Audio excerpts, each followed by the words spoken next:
berita Al-Hijrah 13 Rabiul Akhir 29 November. Kanak-kanak maut dicampak dari tingkat 4.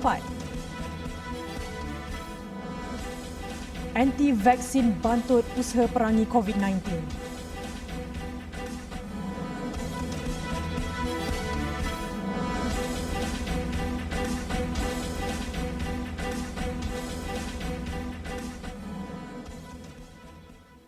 Bismillahirrahmanirrahim. Assalamualaikum warahmatullahi wabarakatuh. Berita Al-Hijrah malam ini bersama saya, Fazidah Mustafa.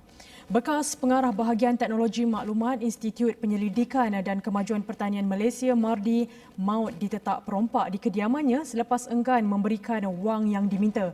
Mangsa Wan Hassan Wan Embong, 71 tahun, mengalami kecederaan pada muka dan leher, sementara isterinya yang juga pesara guru cedera pada bahu kanan. Kejadian berlaku kira-kira jam 3.30 pagi tadi di kediaman mangsa di Jalan Mambu, Bukit Bandaraya di Ibu Negara.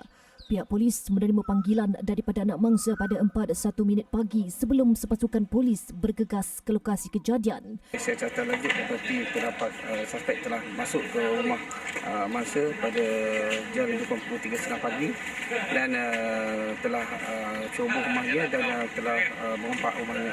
Di mana semasa suami isteri telah tersedar daripada tidur dan dapati suspek dan tersempak dengan suspek dan menyebabkan suspek telah menyerang kedua-dua mangsa. Dua lelaki bersenjatakan parang dan tidak bertopeng itu dikatakan meminta duit, namun mangsa cuba melawan sebelum dia ditetak. Isterinya turut dicederakan suspek sebelum mereka melarikan barang berharga mengikut tingkap di bahagian dapur. Mangsa tinggal bersama isterinya di kediaman banglo 2 tingkat yang mempunyai 7 bilik itu. Kes disiasat mengikut Seksyen 302 Kanun Kesiksaan. Kedua-dua suspek kini sedang diburu dan orang ramai yang mempunyai maklumat diminta tampil untuk membantu siasatan. Seorang kanak-kanak berusia 4 tahun maut dipercayai dicampak dari tingkat 4 di Pangsapuri di Wangsa Maju. Perbuatan kejam itu dilakukan warga Nigeria yang sebelum itu bertengkar dengan isterinya, seorang warga tempatan, selepas suspek cuba merogol anak tirinya. Polis menerima panggilan berhubung kejadian itu jam 8 pagi tadi. Kanak-kanak lelaki yang maut itu adalah cucu kepada isteri suspek. Ketua Jabatan Siasatan Jenayah Kuala Lumpur, Senior Assistant Commissioner Nik Ros Azhan Nik Abdul Hamid berkata, siasatan mendapati suspek warga Nigeria berusia 42 tahun itu cuba merogol salah seorang anak tirinya yang sedang tidur di ruang tamu, namun cuba dihalang oleh isteri dan anak-anak yang lain. Kita dapati satu family yang tinggal di sebuah rumah di apartmen ini yang mana mempunyai 5 orang anak dan juga 1 cucu. Di mana pada pagi tadi berlaku pertengkaran antara suami isteri di mana suspek satu lelaki warga negara Nigeria merupakan suami kepada mangsa telah cuba merogol salah satu anak tirinya dan kemudian telah cuba melemaskan seorang anaknya yang berusia 8 tahun. Kemudian anak yang berusia 4 tahun telah dibunuh daripada atas dan kemudian dia dicampak ke bawah. Menurutnya, isteri dan anak-anak cuba menyelamatkan diri dan keluar dari rumah untuk mendapatkan bantuan jiran dan pengawal keselamatan. Melihat mangsa menjerit dan meminta tolong, suspek kemudian mengangkat kanak-kanak itu dan membawanya ke tingkap luar bilik utama dan mencampaknya keluar. Suspek juga katanya turut melompat keluar melalui tingkap sama dan berjaya ditangkap pengawal keselamatan dan orang awam sebelum diserahkan kepada polis. Suspek dan mangsa dibawa ke Hospital Kuala Lumpur HKL untuk rawatan sebelum ditahan bagi membantu siasatan mengikut Seksyen 302 Kanun Kesiksaan. Golongan anti-vaksin yang menolak pengambilan vaksin COVID-19 akan membantutkan usaha kerajaan mengekang penularan COVID-19. Pakar Kesihatan Pekerjaan dan Perubatan Am Hanafiah Bashirun berkata, penularan kes tetap berlaku dalam kalangan masyarakat memandangkan virus ini kekal berada dalam komuniti. Jika terdapat individu yang enggan mendapatkan vaksin, ia akan menyumbang kepada peningkatan kes seterusnya, merencatkan pemulihan ekonomi negara. Selagi kita tak dapat menyelesaikan masalah kebanyakan individu ataupun hampir semua rakyat Malaysia ini dilindungi dengan vaksin, selagi itulah kita duduk di dalam keadaan grey area di tengah-tengah di mana susah kita nak berhadapan, susah kita nak menjana ekonomi, susah untuk kita menentukan keputusan PKPD dan PKPB. Jelas beliau jika terdapat kawasan yang mengalami peningkatan kes, ia akan menyebabkan perintah kawalan pergerakan dikuatkuasakan dan sampai bila masyarakat akan terbatas dengan sekatan dan syarat tertentu sebagaimana yang dilaksanakan ketika ini. Jika virus ini kekal menjangkiti penduduk, keputusan untuk membuka sempadan sukar dibuat dan ia menyumbang kepada kemerosotan ekonomi. Dr. Hanafiah turut menyuarakan kebimbangan apabila virus COVID-19 akan bermutasi dalam tempoh tertentu dan kemungkinan vaksin sedia ada pada ketika itu tidak lagi berkesan. So adakah ini akan menyebabkan satu kebarangkalian terjadinya mutasi jin pada COVID-19?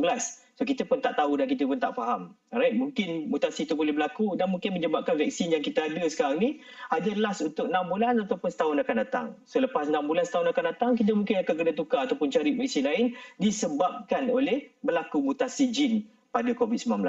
Beliau dalam pada itu berharap masyarakat tidak terpengaruh dengan golongan anti-vaksin, sebaliknya memahami konsep vaksin itu sendiri yang bertujuan untuk mencegah sesuatu penyakit, apatah lagi virus COVID-19 yang telah menjadi pandemik. Masalah penginapan pekerja asing yang sesak perlu ditangani segera supaya ia tidak menjadi punca penularan COVID-19 serta lain-lain penyakit berjangkit. Ketua Pengarah Kesihatan Tan Sri Dr. Nur Hisham Abdullah berkata, perkara itu selaras dengan Akta Standard Minimum Perumahan dan Kemudahan Pekerja 1950 atau Akta 446. Katanya pihak majikan memainkan peranan lebih besar untuk menangani penularan COVID-19 dalam kalangan pekerja asing. Justru pihaknya menyambut baik penguatkuasaan Akta 446 oleh Kementerian Sumber Manusia ke atas majikan yang gagal mematuhi ketetapan akta berkenaan. Beliau berkata demikian menerusi hantaran Facebook rasminya. Sementara itu, 1,309 kes baharu dicatatkan hari ini menjadikan jumlah kes positif COVID-19 sebanyak 64,485 kes. 3 kematian lagi direkodkan menjadikan jumlah kematian sebanyak 357 kes. Manakala 1,333 kes pulih dan jumlah kes sembuh sepenuhnya meningkat kepada 52,647 kes.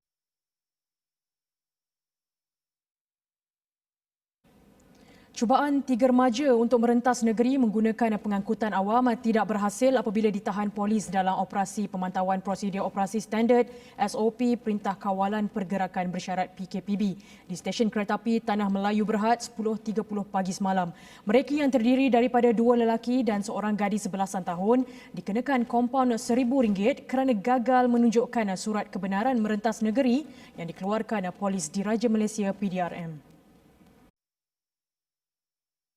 Ketua Polis Daerah Seberang Perai Utara, Asisten Komisioner Nur Zaini Muhammad Nur berkata dalam operasi yang dijalankan di stesen KTM mendapati ada individu yang cuba merentas negeri dengan menggunakan pengangkutan awam tanpa kebenaran. Jelasnya orang awam masih melakukan kesalahan berulang walaupun pematuhan SOP sudah menjadi norma baharu sejak penularan wabak COVID-19.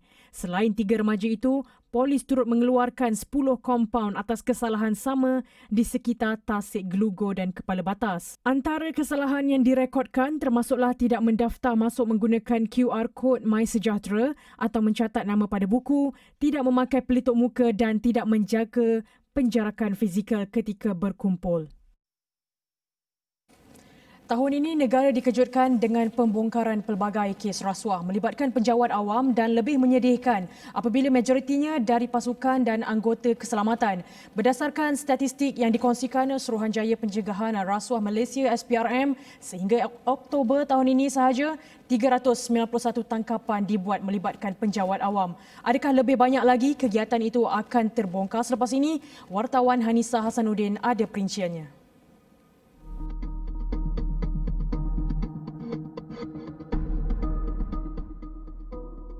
Berdasarkan kajian Transparency International Malaysia, peratusan rasuah dalam kalangan penjawat awam adalah masalah serius di mana 71% daripada rakyat percaya jenayah itu dilakukan individu berkenaan. Antara pembongkaran SPRM yang terbesar pada tahun ini adalah Op Selat yang melibatkan penguatkuasa Jabatan Imigresen Malaysia JIM berhubung sindiket rasuah dalam pemalsuan cap sempadan di pintu masuk antarabangsa negara. Setakat semalam seramai 39 pegawai JIM telah ditahan berhubung kes tersebut. Selain itu, SPRM juga telah berjaya menupaskan Macau Scam yang telah beroperasi sejak sekian lama. Sindiket penipuan tersebut membongkarkan penglibatan 11 anggota polis termasuklah pegawai atasan.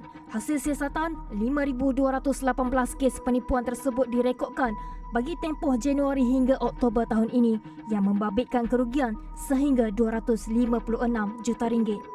Penganalisis jenayah Datuk Seri Akbar Sata berkata, SPRM perlu lebih agresif dalam membongkar kegiatan seumpama ini demi menjaga nama baik negara. Jadi harap-harap tahun depan dengan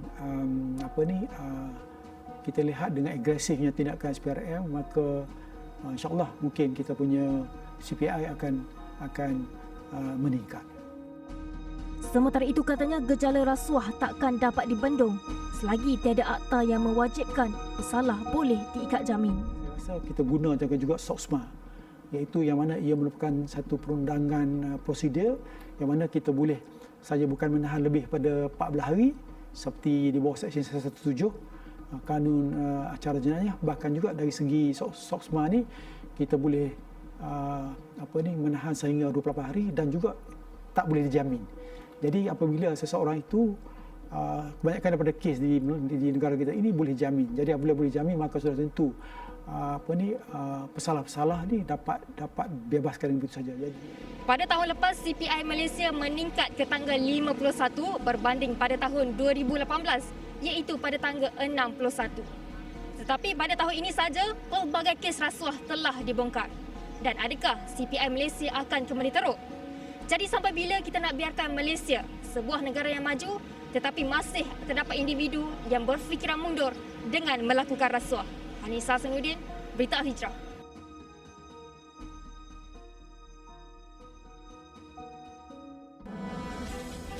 Selepas ini, 125 hektar sawah musnah, 75 petani rugi.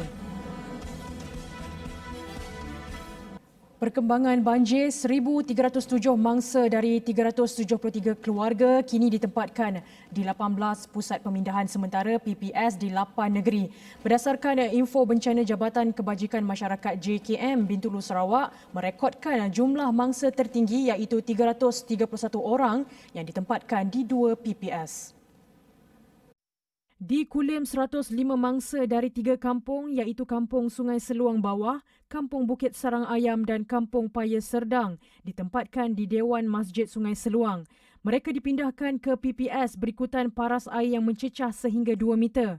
Sementara itu, operasi kemah ujian COVID-19 serta saringan Jabatan Kecemasan dan Trauma di Hospital Kulim kembali seperti biasa sejurus banjir kilat mulai surut. Dalam kejadian kira-kira 5 petang semalam, tular foto beberapa kemah dilimpahi air ekoran masalah perparitan di kawasan parkir berdekatan. Sementara itu, di Terengganu, 3 PPS dibuka iaitu 1 di Marang dan 2 di Kemaman. Ia melibatkan 60 mangsa dari 18 keluarga. Di Perak, 2 PPS dibuka masing-masing, 1 di Hilir, Perak dan Kuala Kangsar dengan 107 mangsa dari 29 keluarga. Di Melaka pula, 55 mangsa ditempatkan di 2 PPS iaitu di Alor Gajah dan Jasin. Manakala di Kelantan, hanya 1 PPS dibuka iaitu di Pasir Mas dan melibatkan 21 mangsa. Sementara itu, penduduk sekitar Jalan Teratai di Meru Klang terus berdepan masalah banjir termenung sejak 6 tahun lalu. Situasi itu kerap dihadapi mereka walaupun bukan musim tengkujuh. Minggu, 2 kali banjir macam ni. 2 minggu hujan. Hujan berperingkat-peringkat, 2 minggu berlaku banjir macam ni. Ini berlaku lagi. Nak tunggu hujung tahun confirm lagi musim tengkujuh. Kalau tak musim tengkujuh pun banjir, apa lagilah musim tengkujuh. Selain Taman Meru Utama, beberapa kawasan taman perumahan berhampiran jalan berkenaan turut mengalami masalah sama dan banjir termenung itu masa kira-kira 5 hari untuk surut sepenuhnya jika hujan tidak berterusan. Sejak Jumaat lalu, penduduk di kawasan ini sekali lagi terpaksa berdepan banjir ekoran hujan yang turun setiap hari dan sehingga kini ia masih belum surut. Penduduk di kawasan berkenaan berharap menyeru pihak berkuasa tempatan dan pihak-pihak berwajib dapat menyelesaikan masalah yang dihadapi penduduk di kawasan ini dengan kadar segera.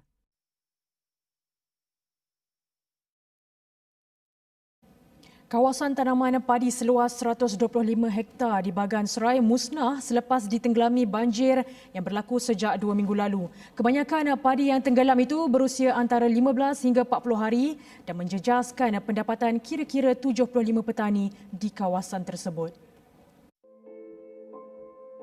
Tinjauan TV Al-Hijrah ke lokasi itu mendapati 7 lokasi penanaman padi terlibat bencana banjir tersebut iaitu Parit Air Hitam 3, Parit Mat Keling, Parit 1 Padang Lalang, Parit 2 Padang Lalang, Parit 3 Alur Setanggok, Parit 4 Alur Setanggok dan Sungai Kepar. Menurut pesawah, air yang bertakung mula menjadi kelat dan kebanyakan anak padi sudah bertukar kuning dan lembek. Padi tengok keadaan sekarang dah tenggelam. Tenggelam yang besar tu dia timbul, bolehlah hidup. Yang hak tenggelam tu, ingat seminggu lagi dia akan tak boleh nak hidup dah. Dia pasal dia mati ke. Pasal air ni jernih, mana air kelat. Air dia kelat kan. Padi mati lah. Dakwa mereka sistem saliran yang tidak sempurna menyebabkan kejadian itu berlaku setiap tahun. Kejadian itu menyebabkan pesawah kerugian berpuluh ribu ringgit dan sumber pendapatan mereka yang bergantung sepenuhnya kepada hasil tuaian terjejas. Resah dengan keadaan itu, pesawah di kawasan terbabit mencadangkan agar 1 unit pam air kekal diwujudkan di kawasan sawah padi yang sering berlaku banjir untuk mengatasi masalah tersebut. Kita nak minta yang untuk selesaikan dalam masa terdekat, kita minta pam yang besar lah. Saiz maksudnya saiz yang besar boleh selesaikan masalah tu dengan cepat dalam masa tempoh 2 hari lah. Maksudnya kalau ikut saiz yang saya difahamkan lah, saiz besar tu dalam 25Q. 25Q maknanya sawah padi kita selamat, rumah pun selamat. Tarik air. Beliau yang juga Ketua Unit Peladang Bagan Serai dan Beriah juga menggesa pihak berkenaan mencari jalan penyelesaian jangka panjang untuk mengelak masalah itu daripada berulang. Sementara itu, Pengerusi Pertubuhan Peladang Negeri PPN Perak, Datuk Syam Mat Sahad berkata, semua pertubuhan peladang kawasan PPK diminta membuat bancian keluasan sawah padi yang rosak tersebut. Katanya, langkah itu perlu bagi membolehkan pihaknya mengemukakan permohonan kepada tabung bencana tanaman padi untuk membantu petani yang terjejas akibat banjir. Saya akan tunggulah laporan daripada PPK kawasan Gunung Semanggung Selinsing untuk saya panjangkan kepada Jabatan Pertanian dan pihak yang lain untuk kita dapatkan sedikit imbuhan ataupun bantuan, ya, sama ada benih padi ataupun berupa kewangan untuk kita salurkan kepada masa-masa banjir ini. Ujar Datuk Syam, pihaknya juga akan berbincang dengan ketua-ketua jabatan di daerah Krian bagi pembinaan projek saliran untuk mengalirkan air dari kolam Bukit Merah ke laut sebagai satu daripada usaha mengatasi masalah banjir.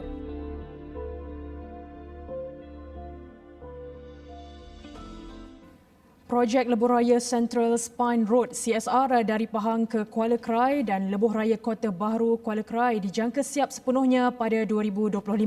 Menteri di Jabatan Perdana Menteri Ekonomi, Datuk Seri Mustafa Mohamed berkata, projek CSR dari Bentong Pahang ke Kuala Krai, Kelantan sejauh 295.7 km dan Lebuh Raya Kota Baharu Kuala Krai KBKK sejauh 67.6 km membabitkan jumlah keseluruhan kos 9.5 bilion ringgit.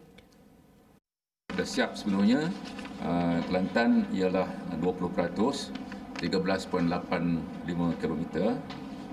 Itu bukan CSR, ini ialah itu ialah KBKK Kota Baru ke Kuala Krai. Di Pahang ialah 21%, iaitu merapuh ke seberang Jelai, ya. Jadi di Kelantan ini 13.85 sudah pun mula digunakan. Di Pahang 62 km, iaitu 21% sudah siap di Pahang. Apabila keseluruhan CSR dan Lebuh Raya KBKK siap kelak, ia dijangka dapat mengatasi masalah kesesakan terutamanya ketika waktu puncak, hujung minggu dan musim perayaan selain membantu mengurangkan kadar kemalangan di kawasan berkenaan. Beliau berkata demikian selepas mengadakan pertemuan dengan pengerusi Jawatankuasa Perindustrian, Perdagangan, Pelaburan dan Pembangunan Usahawan Datuk Hanifah Ahmad di Kota Darul Naim siang tadi. Industri penternakan lebah kelulut mencipta potensi pasaran yang lebih besar dengan memperkenalkan inovasi serta teknologi moden.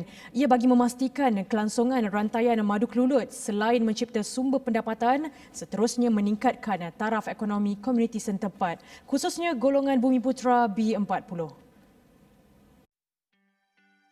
Bayu Gagah Marketing Senang Berhad tampil dengan inovasi baharu iaitu Rumah Kelulut Lestari Mustafa Hive selain menggunakan sistem Hilda bagi mengendalikan pengeringan madu.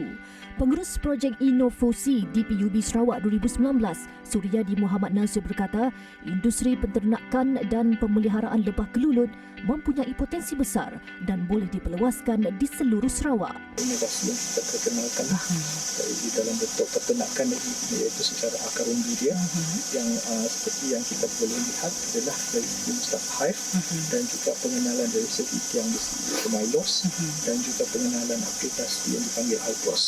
Aplikasi iBoss berfungsi untuk mengelapasti masalah pada sarang lebah kelulut yang mempunyai koloni yang bermasalah dan jumlah kuantiti tuaian pada sarang bagi tujuan pemantauan dan analisa. Ia adalah platform atas talian yang menghimpunkan penternak kelulut dan menyediakan analisa serta maklumat bagi memperkasakan industri lebah kelulut.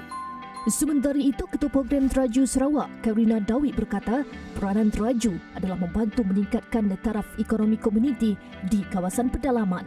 Jadi di bawah melalui program Dana Pembangunan Usahawan Bumiputera, kita telah berkooperasi bersama beberapa agensi ataupun IPT sebagai implementer untuk menjalankan program menaikkan pendapatan komuniti di kawasan pedalaman, di kawasan kampung lah. Jadi antara rakan kolaborasi kita adalah Industri Sains Malaysia di mana kita telah melaksanakan program pembangunan usahawan Bumiputera semenjak tahun lepas. Setakat ini, produk Bayu Kelulut telah menembusi pasaran antarabangsa dan diekspor ke 3 buah negara iaitu China, Jepun dan Taiwan dan akan melebarkan sayap ke Amerika Syarikat serta Arab Saudi menerusi kerjasama Universiti Sains Malaysia dan Teraju. Mural Maradona hiasi sisa runtuhan.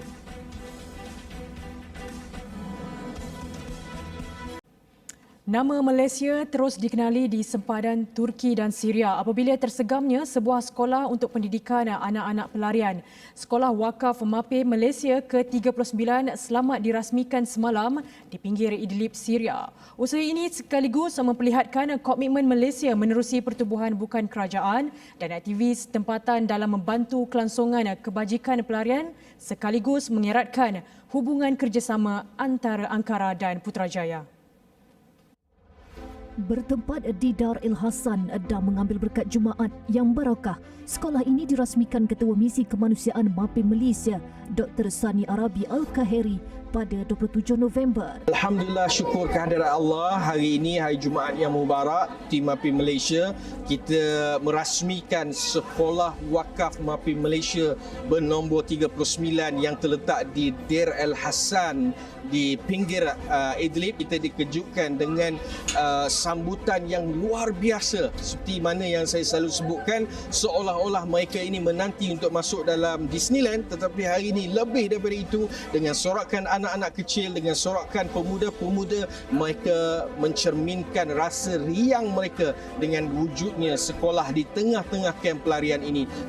Kanak-kanak pelarian Syria terutamanya bersorak dan melangkan takbir selepas upacara perasmian dilakukan Dr. Sani. Simbolik perasmian dilakukan dengan acara menurunkan tanda tangan membabitkan kedua-dua pihak oleh Dr. Sani dan Sheikh Ehsan. Mengikut statistik Pertubuhan Bangsa-Bangsa Bersatu, 2.5 juta kanak-kanak Syria menjadi pelarian dan lebih kurang 900,000 daripada mereka tidak mendapat pendidikan formal. Selamünaleyküm ve rahmetullahi ve berekatuhu. Bugün çok mutluyuz. Malezyalı kardeşlerimizle birlikte çok güzel bir proje yaptık. Buradaki Suriyeli kardeşlerimize, küçüklerimize, gençlerimize bir okul açtık. Hamdolsun Mapim'le birlikte Malezyalı kardeşlerimizle çok güzel projeler yapıyoruz. Şu anda yaptığımız projeler olağanüstü. İnşallah daha güzellerini, daha iyilerini yapacağız. Bizi izlemeye devam edin inşallah. Kerjasama dengan TDV itu selaras dengan peranan Turki yang menjadi negara anggota Protokol 1967 dan Konvensyen Pelarian 1951 dan menjadi tuan rumah kepada 3.6 juta pelarian Syria.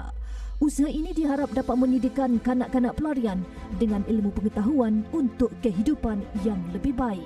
Bendera Malaysia gah berkibar di bangunan sekolah selain kibaran bendera oleh kanak-kanak ini sebagai tanda penghargaan ke atas kemurahan hati rakyat Malaysia yang membantu. Pada perasmian majlis ini juga kelengkapan sekolah berupa beg sekolah dan alat tulis diagihkan kepada kanak-kanak pelarian.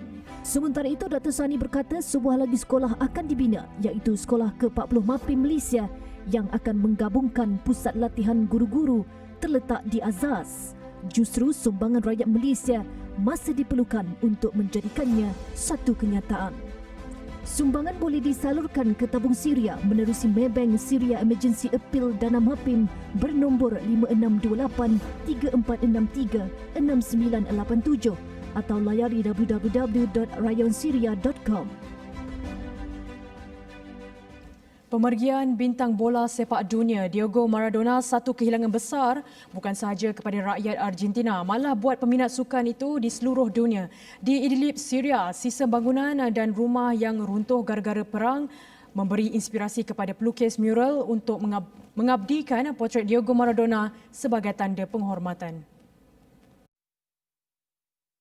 Aziz Asmar yang berasal dari keluarga seniman dan kaligrafi ini melukis mural Maradona di dinding sebuah bangunan milik sebuah keluarga di Bandar Binis. Kebiasaannya dia hanya melukis karya-karyanya secara langsung atas dinding. Namun kali ini dia terpaksa menggunakan kanvas kerana keadaan dinding berkenaan yang rosak teruk. Aziz mengagumi gaya permainan Maradona sejak kecil lagi dan lukisannya itu bagi mewakili penghormatan rakyat Idlib kepada idola bola sepak dunia itu. Jelasnya rakyat di Syria juga sama seperti penduduk negara lain yang meminati sukan serta hobi yang lain meskipun kehidupan mereka diselubungi bom dan peluru. Idlib sebelum ini diduduki hampir 4 juta orang, namun kebanyakan mereka kini tinggal di kemah-kemah atau bangunan yang belum siap. Sementara itu, di Buenos Aires, pasangan kembar berusia 9 tahun kagum dinamakan sebagai Mara dan Dona, sempena legenda bola sepak kegemaran ramai itu. Menurut bapa mereka Walter, dia dan isterinya bercita-cita untuk memberikan nama itu selepas menyaksikan Piala Dunia 1990 yang menampilkan Diego Maradona. Walter turut menyimpan gambar Diego Maradona bersama pasangan kembar berkenaan ketika masih bayi. Luangkan masa sejenak, renunglah nasib sebahagian daripada kita yang cukup menderita akibat pandemik COVID-19. Sama-samalah kita rasa keperitan hidup mereka yang tua, kanak-kanak, bayi dan yang cacat serta uzur. Hulurkan sedikit daripada rezeki kita untuk meringankan sedikit beban mereka. Sedekah pencetus barakah.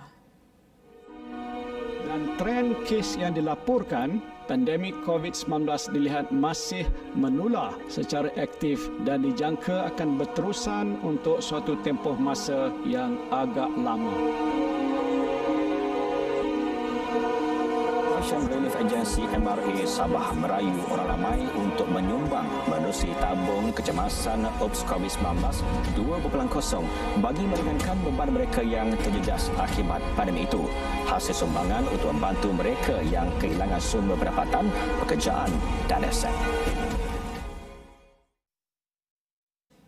Sekian berita Al-Hijrah. Terima kasih kerana menonton. Saya Fazida Mustafa. Assalamualaikum warahmatullahi wabarakatuh.